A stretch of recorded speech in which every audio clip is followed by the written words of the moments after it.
Shanghai Cortachun 1 from we need to write the pass 2788.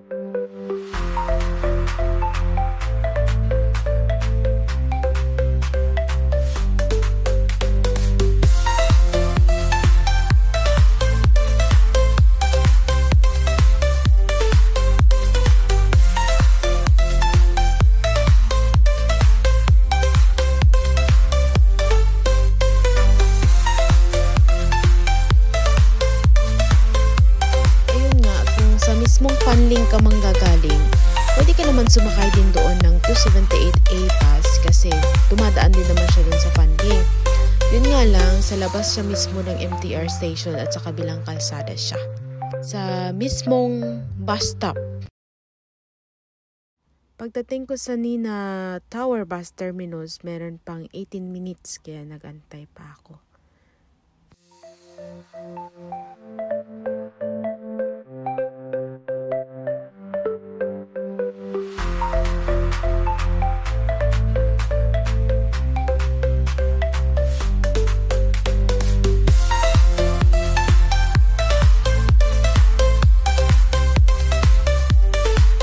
Tapos, pag nakarating na kayo doon, sundin nyo lang yung kalsada hanggang makarating kayo sa pinakataas kasi yung kalsada is continuous siya.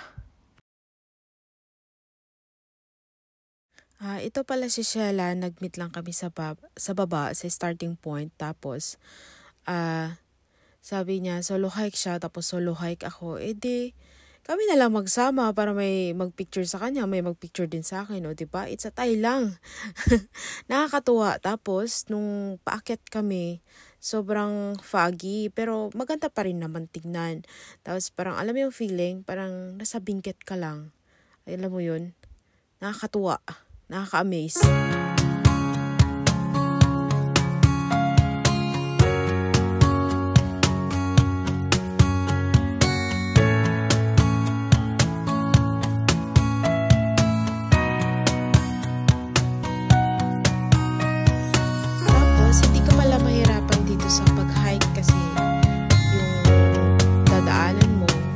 Sobrang easy lang siya. Sobrang easy lang. Isipin mo, this is the highest peak in Hong Kong. Pero, sobrang hindi ka mahirapan. Sobrang easy siya talaga. Tapos yung breathtaking. Talagang, pagdating talaga namin sa taas, wala talaga kami makita. Kasi sa tatakpan talaga siya ng fog. Kaya, makita mo naman yung itsura ni siya na nag-emote na. Parang sobrang sad na kasi yung hindi siya namin ina-expect kasi yung mga nakikita namin sa inyo sobrang ganda talaga naman.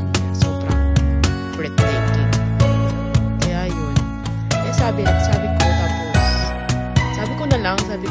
namin, baka mamaya is lalabas din naman siya. Lalabas din naman yung araw tapos makikita namin.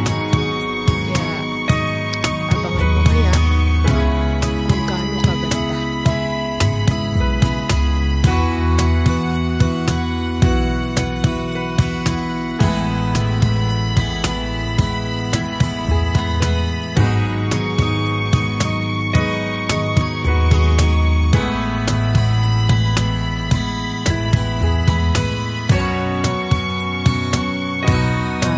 Later on, patuloy pa rin kami umasa na later on lalabas si Haring Araw kasi sayang ang araw kung hindi namin makita yung beautiful scenery, beautiful basta hindi mo ma-explain kung unsa kanito jud ang paligid sa Time Ocean. Kaya kung makita niyo ang mga reels sa mga ka-vloggers sa mga vloggers dito kayo unang paabot na mo sa taas, medyo disappointed foggy lagi pero at the same time happy pod kay syempre foggy murag foggy feels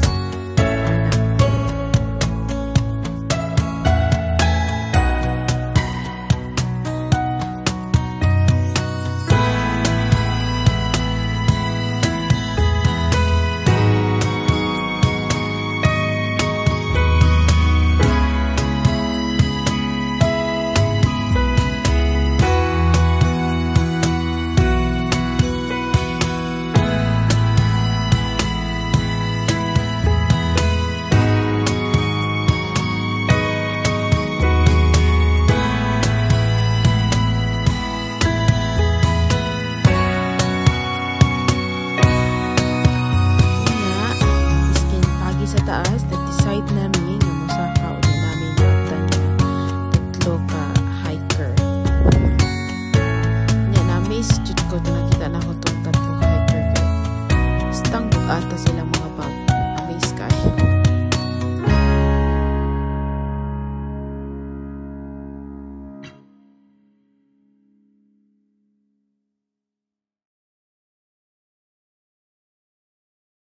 Unya, diri nga part, medyo lipay-lipay na mi kay nagawas na ang init. Masarap sa pakiramdam na, uy, sabi, medyo nagahawan na ba? Nagahawan na, makita na jud ang view. Makapag-photoshoot na jud mi.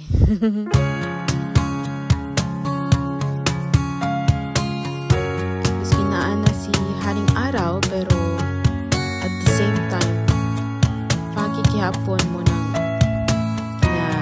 usahay, nag-rest lang mi unya. Wala to na mo nga mag-clear ang hapon, tapos continue na po para makapag-picture dito ang background.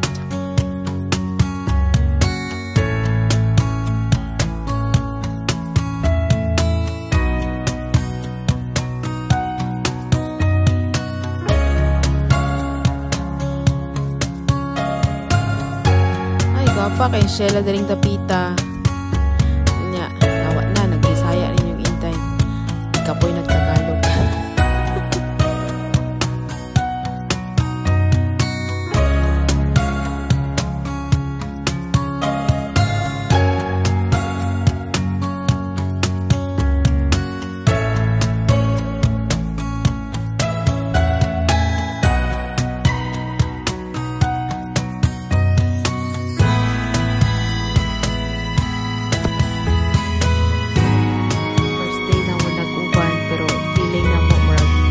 Super close me. Nakasinabot yun ming duha. Nakaintindihan talaga kami. Ay, lukan ko ay nagkaawatan kami nga talaga.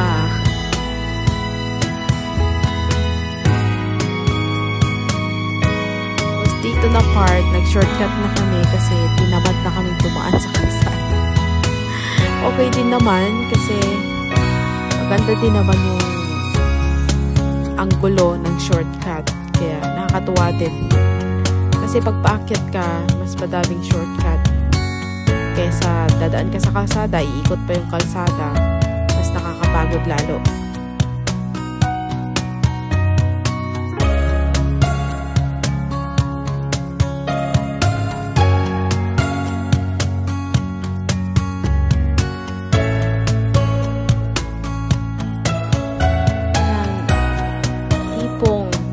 Madaming chika kaysa sa hakbang.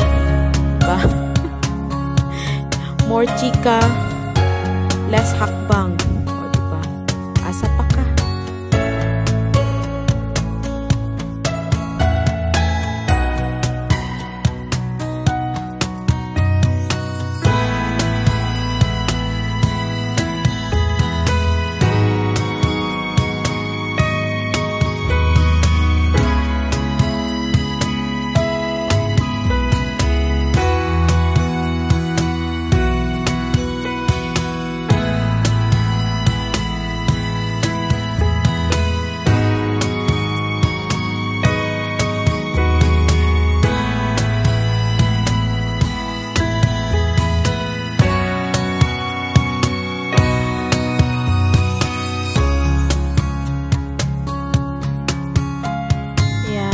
Samahan nyo na lang akong i-enjoy ang view. Kasi wala akong kwento. Relax. Sit, relax, and enjoy the nature. Anak na lang.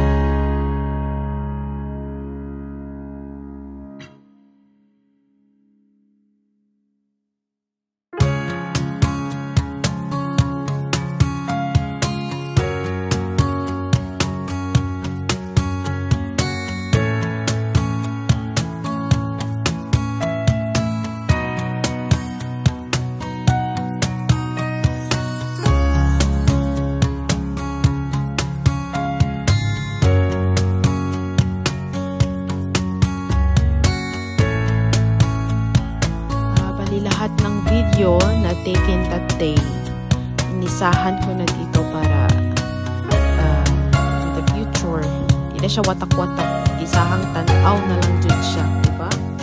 Perfect.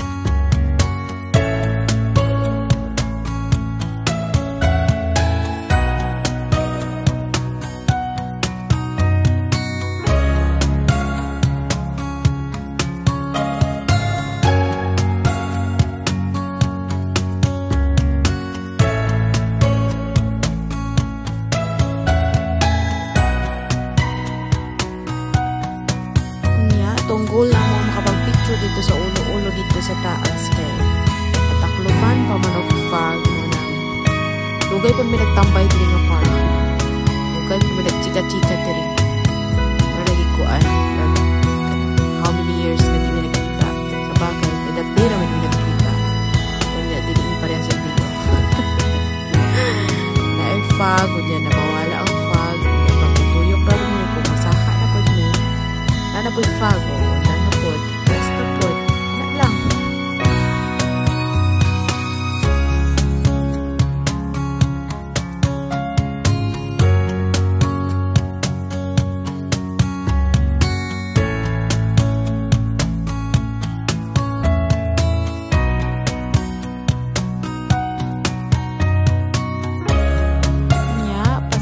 Na lang dyan ninyo akong nauniha nga shopaw nga ni patong sa kamera. Happy kayo mga bata.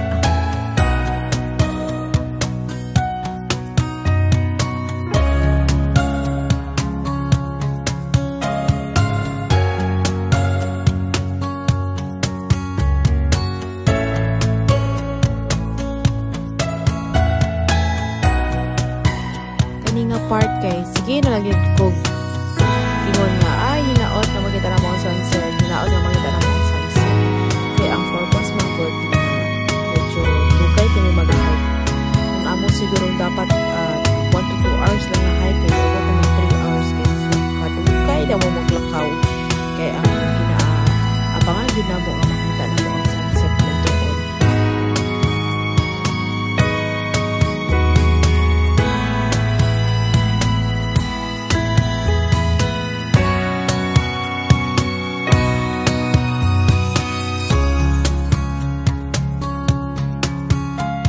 Si Kuyang Blue.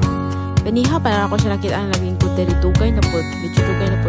Nasilit ako kaunsa sa iyang cellphone kay nagadula raman dahil siya. Unya. Karon, nag-decide mo ni siya lang na dali na namin magkaon kay nindot man ang view. Unya. Medyo dili man siya init. Biskin nagagawas na si sun pero dili siya init. Medyo tugnaw ang hangin.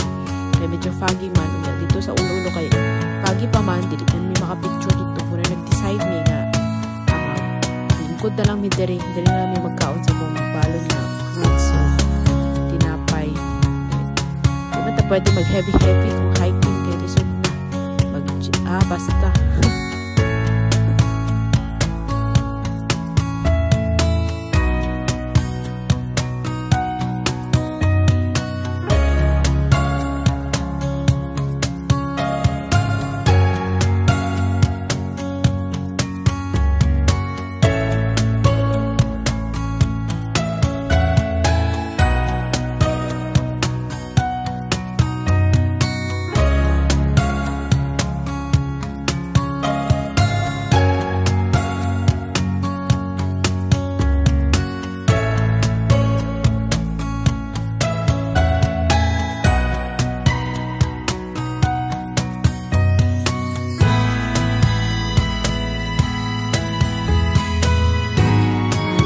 part kay positive na jud mi nga na sunset light on kay nag-uwan sa si Mr. Sun niya medyo sanag na medyo 90% jud na sunset light on mo nang pwede mi mag-moment kay mag-alas 2 pa man pwede pa nang mula ang sunset 5:30 mo to ang sunset pero sa television nabasahan ako isa ang television sa dito ang sunset.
kalsada na siya continuous.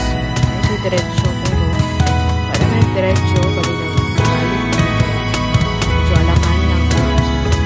Nalay signage, kanina dalang diretsyo siya. Nalay signage, wala na kung asang resort na naman. Stress na siya. Balik na ako. Kasi ako na sunset na ako. Thankfully, nagawa sila si Mr. Sun. Kapag mawala na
sulit naman kasi tong part na to hindi kami nakapag-picture dito. Hindi namin po siya napuntahan.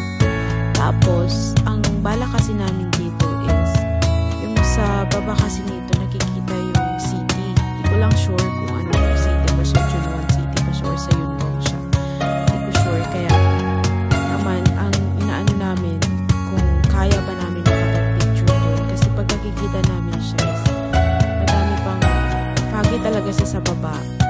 Tapos, parang umaasa kami na umaasa kami na makapag-picture kami doon tapos makita yung background yung city. Pero, sad to say, kung dumating kami doon, is talagang wala siyang chance na mawala. Kasi, yung sa taas is pilit na doon yung part is parang nag-stop din. Hindi ko sure kung Ubit ba ang tawag doon. Kaya, talagang nag-ano lang kami dito, parang nagsuroy-suroy lang, bumaba kami sa mga bato. Tapos, dahil medyo naligaw kami din ng konti kasi hindi namin mahanap kung saan yung kalsada. Kaya ang ending, saan kami bumaba, doon din kami bumalik. Kaya, enjoy the scenery, guys.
Pababa na kami sa dapat yung puntahan, pero as you can see, nakikita naman siya pero hindi siya sobrang liwanag. Sobrang foggy siya, kaya pag nag-picture ka, hindi siya acceptable. Pero this part, pag yung part na to, pag nakikita mo sa mga ibang umaakyat dito, maganda to siya pag if you're lucky that day. Pero kami talagang sa lahat ng part nung inakyat namin sa time motion, ito yung hindi talaga siya maangkop that day. Talagang hindi kami makapag-picture sa spot na to.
Bilis, Maricela maglakad. Uy!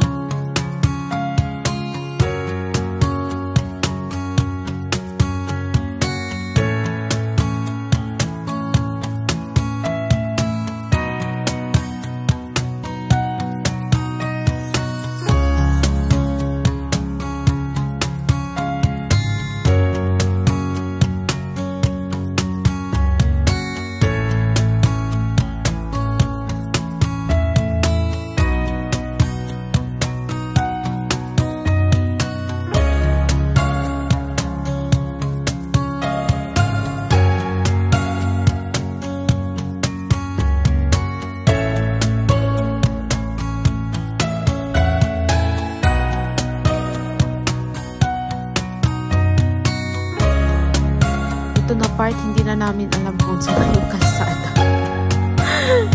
talagang, kasi nang pababa kami, sabi namin, pwede kaming tumahan dun sa kabila kasi nakikita namin yung kalsada. Pwede kami lumabas dun. Tapos ang ending, bumalik lang din naman kami kung saan kami tumaan. Kasi, yung kalsadang nakita namin kanina, kasi hindi na namin siya makita ngayon. Kaya parang sabi namin, ikaw na ata tayo. Pero okay lang din, kaya much safer. Bumalik kami kung saan kami tumaan. Kasi, dun, at least, sure na kita namin yung kalsada.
Sobrang kung nandun ka sa mismo area, sobrang bright. Talagang ito na talaga ba, sabi namin, 100% na talaga ito na maganda ang sunset. Pero ang namin is kung pagbababa ba kami is maabutan namin yung sunset. Hindi naman pwedeng sabihin namin na kami yung maabutan ng sunset, diba?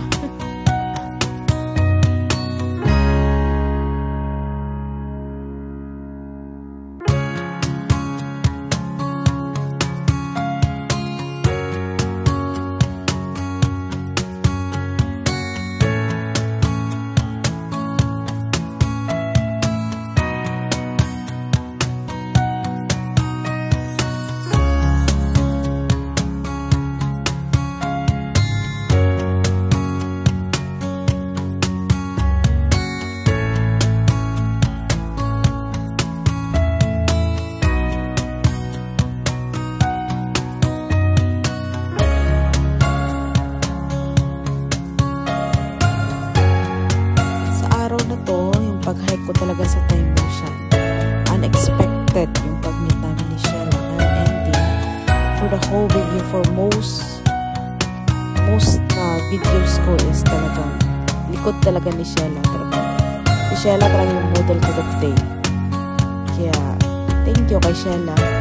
Para naging alive ang video na may naglalakad talaga ng tao sa unahan.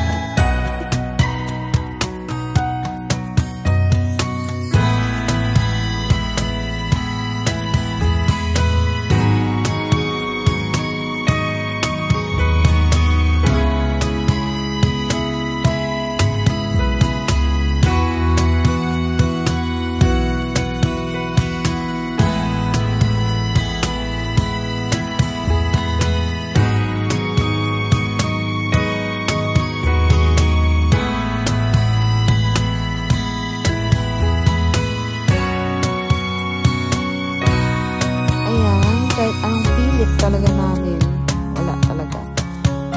Yung view na yun, yung part na yun talaga hindi kami makapag-picture talaga.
pababa kayo, okay din naman yung picture.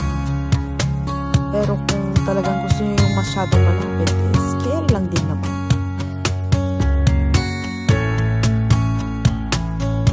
Ayan, habang pababa kami, talagang makikita mo yung sunset na magsiset na talaga siya. Ang oras na to nasa ano na to, mga 4 something. Malapit na mag 5 tong oras na to. Kaya. Pero hindi pa kami nakalahati sa binabaan namin. Ayan, makikita mo sobrang ganda ng light ng araw. Sobrang orange siya talaga, sobrang ganda. Kaya sabi ko talaga kay Sheila, sabi ko kung pwede natin maantay yung sunset, antay na natin kasi andito na tayo para next time kaya hindi na tayo bumalik, diba? At least nakita na namin yung sunset.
Sobrang ganda. Kaya sabi namin, meron kasing part dito na nung umakyat kami, kung maalala nyo yung sa start ng video, sobrang foggy. Ngayon, sabi ko kay Sheila, pwede tayong dumaan doon, tapos i-check natin kung okay na yung view. Tapos, ngayon, ito na part, ito na siya na part. Kasi itong part na to is, sa first video is sobrang foggy nito. Tapos ngayon, makikita na siya. Yan, sabi nga ni Sheila sa akin, nakikita na may ano pala, may mga buildings pala doon sa baba. Ngayon, nakita na namin siya kasi maliwanag na. Tapos, yun na nga, yun, zoom in, zoom out, diba? Yan siya, tapos, yan, tuloy-tuloy lang, ito siya na part, dito siya na part sa side 4 ata yun siya. Ito pala na part is kung saan mostly nang umaakyat dito is hanggang dito lang sila tapos nag-picture. Pero kung kaya nyo namang umakyat ng diretso na kayo kasi kung nakakyat kayo sa taas is maganda din naman yun.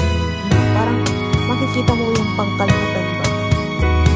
Tapos ayan, nag-video pa kami ni Sheila dito kasi konti. Pero yung mga buildings din sa baba, may fog pa rin na konti. Kaya hindi rin siya gaano kita. Ayan. Kaya talagang worth it. Kasi nakita namin yung sunset talaga. Nakita namin siya dito na part. Dito siya na part. Sobrang ganda talaga siya dito. Tapos, nag-video kami dito. Ayan. Ang model, si Sheila. Baliktad pala ang video. Bahala na siyang mag-ayos basta na-isend ko na yun sa kanya. Naisama ko siya dito na part. Ayan. Talaga naman feel na feel kasi ang background sunset sobrang ganda. Tapos ayun na nga siya. Baliktad pala to na part kaya hindi ko alam. Siguro inayos nito. Ayan. Tapos, ayun na siya. Sobrang ganda. Ang ayos ng video niya sa akin. Tapos, yung kanya baliktad. Sana naayos na yun. Ayan. Sobrang ganda ng sunset. Yun nga lang, wala siyang safe clouds. Pero, okay na. Sobrang saya ko na nakita ko yung sunset. Kasi, ang purpose ko talaga kung bakit ako para makita ko yung sunset. Kasi isa na sa pinakamagandang sunset ng mundo. Isa, bukod sa Sunset Peak. Isa din sa pinakamaganda. Sa Sunset Peak, nakapunta na ako doon, pero sobrang foggy din that time kaya hindi namin nakita yung sunset. Pero hopefully, may time na makabalik ako ng Sunset Peak. Hopefully. Kasi sobrang layo ng Sunset Peak sa akin. Kailangan ko maglaan talaga ng oras para doon. Kasi, lalo na, behind of all the things, huwag kalimutan, tayo ay nagtatrabaho. Ayan, tuloy-tuloy lang kaming sinasabing savor the moment, savor the nature. Talagang amazed na amazed kami. Parang kung pwede nga lang kung pwede lang, hindi muna kami bababa. Pero iniisip namin kasi madilim sa dadaanan namin. Kasi nakaano pa kami, may kalahati pa kaming bababain. Ayan, may nadaanan kami nag-photoshoot na lovers. And for wedding photoshoot siguro. Sobrang ganda ng crowd.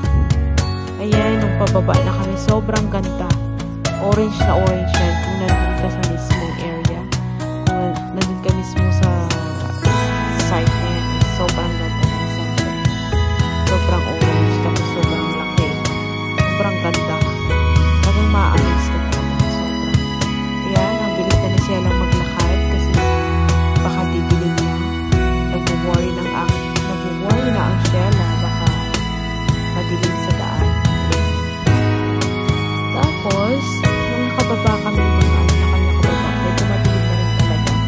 Nakababa kami mga 6 na nakababa dun sa bus stop. Kasi, pag nakababa ka na dun, kasi back trail lang naman yung ginawa namin, pagbaba namin, tapos liko lang sa right, tapos pupuntang bus stop. Pagdating namin dun, nag-antay kami ng 30 minutes. Nag-antay kami ng 30 minutes sa 51 bus stop. Si Shella, bumaba siya ng June 1 kasi taga dun siya nagtatrabaho. Ako naman, dumiretso ako ng Lima bus terminal kasi dun ako sasakay ulit ng 278A pabalik dito sa amin. Ayan. Maraming salamat sa nanood at naglaan ng oras para mapanood ang aking time motion journey hiking. O, diba? Talaga naman. Ayan. Ito siya. Medyo maliwanag siya sa akin sa pag-video ko. Pero, personally, kung nandun ka na naglalakad, medyo madilim na to siya. Maliwanag lang siya sa cellphone ko kasi naka-open yung light kung nag-video ako. Ayan. Tapos, yun lang. Yun lang naman ang nangyari sa time motion. O, diba? The highest peak in Hong Kong. Ayun. Sobrang sulit ng things.